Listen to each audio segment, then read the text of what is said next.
सुबह की भूख। गांव के छोटे से घर में अंश की आंखें धीरे धीरे खुली। सूरज की किरणें खिड़की से अंदर आकर उसके चेहरे पर पड़ रही थी और बाहर की दुनिया ने दिन की शुरुआत कर दी थी। आंगन में मुर्गा बांग दे रहा था, गाड़ी वाले गिट्टी से रास्ता पार कर रहे थे और चिड़िया अपनी चहचहाहट से सुबह को जागृत कर रही थी। लेकिन अंश का ध्यान इन सब में नहीं था। उसका ध्यान सिर्फ उस हलचल से परे अपने पेट की ओर था। रोज की तरह उसे भूख महसूस हो रही थी।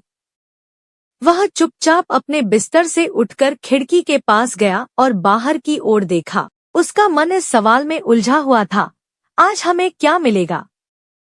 रोटियां मिलेंगी या फिर वही आलू की सब्जी? घर में खाने के लिए बहुत कुछ नहीं था। माँ सुधा ने जैसे तैसे रात को बचा हुआ खाना संजोकर रखा था ताकि दिन के पहले समय में कोई हलचल नहीं हो और बच्चों को भूखा ना रहना पड़े। अंश का पेट आवाज दे रहा था। वह फिर से सोचने लगा, क्या आज भी वह आलू की सब्जी के साथ सिर्फ एक रोटी खाएगा या कुछ और मिलेगा? अंश रसोई में गया।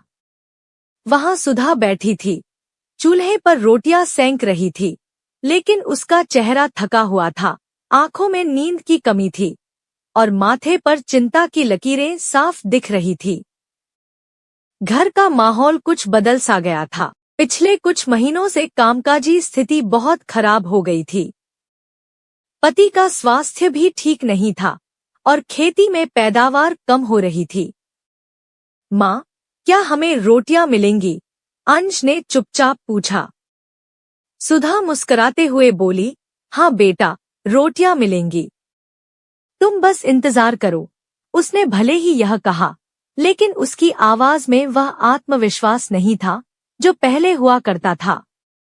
अंश जानता था कि यह एक और कठिन सुबह है, लेकिन उसने कुछ नहीं कहा। चूल्हे पर रोटियां सेंकते हुए सुधा के मन में एक और सवाल गूंज रहा था, क्या मैं इन बच्चों के लिए कुछ और कर सकती हूँ? वह अपने हालात से बहुत जूझ रही थी, लेकिन फिर भी उसने अपने बच्चों को कभी भी कमी महसूस नहीं होने दी। अंश की भूख सिर्फ पेट की नहीं थी, बल्कि यह एक प्रकार की मानसिक और आत्मिक भूख थी। वह सोचता था, क्या जो उसे रोज मिलता है, क्या वही उसकी पूरी जिंदगी का लक्ष्य है? क्या उसकी माँ की सारी कोशिशें सिर्फ पेट भरने के लिए हैं? क्या जीवन में कुछ और है, या फिर यह बस यही दिनचर्या बनकर रह जाएगी? आज अंश ने तय किया कि उसे सिर्फ पेट की भूख को ही नहीं, बल्कि अपने जीवन के उद्देश्य को भी पहचानना होगा। उसने कभी नहीं समझा था कि उसकी माँ की मुस्कान में कितनी थकान छिपी होती है। वह रोज अपनी समस्याओं को बच्चों के सामने छिपाने की कोशिश करती थी, लेकिन अंश अब समझने लगा था कि ये मुश्किलें उसे बहुत अंदर तक तोड़ रही थी। उसने अपनी माँ से पूछा, माँ, आपको कभी भूख नहीं लगती? सुधा ने उसकी ओर देखा और हंसते हुए बोली, भूख तो हमेशा लगती है बेटा, लेकिन असली भूख पेट की नहीं होती, दिल की होती है। जब तक हम अपने सपनों को पूरा नहीं कर लेते, तब तक भूख खत्म नहीं होती। रोटियां खाने के बाद अंश की आंखों में एक नई चमक आ गई। उसे महसूस हुआ कि भूख सिर्फ पेट की नहीं होती। असल में भूख एक संघर्ष है, एक सपना है, जिसे पूरा करना किसी भी साधन से ज्यादा जरूरी है। उसे अपनी माँ की तरह संघर्ष करना था, लेकिन सिर्फ पेट की नहीं, बल्कि अपने परिवार की भूख को भी शांत करना था।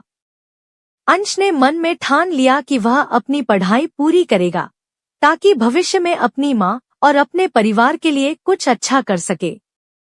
वह सिर्फ रोटियां नहीं चाहता था, वह अपनी जिंदगी में बदलाव चाहता था।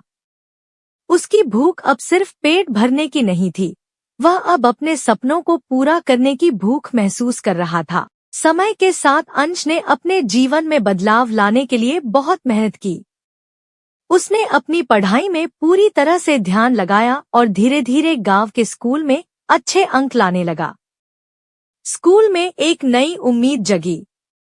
वह जानता था कि अगर वह मेहनत करेगा, तो एक दिन उसे भी अपने सपनों को पूरा करने का मौका मिलेगा। सुधा ने भी महसूस किया कि अंश में कुछ खास है। वह दिन-रात अपनी मेहनत और संघर्ष में लीन था। धीरे धीरे पूरे गांव में उसकी कड़ी मेहनत की चर्चा होने लगी। लोग उसके परिवार के बारे में बात करने लगे और अंश ने अपनी मां को दिखा दिया कि संघर्ष कभी बेकार नहीं जाता। अंश का संघर्ष रंग लाया। उसने अपनी शिक्षा पूरी की और बाद में उसने एक अच्छी नौकरी पाई। वह अब अपने परिवार को वही सब कुछ दे सकता था जो वह चाहता था।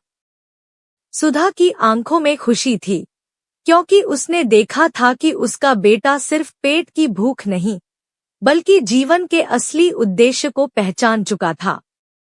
अंश ने अपनी मां से एक बार फिर पूछा, मां, क्या अब तुम मुझे भूखा नहीं देखोगी?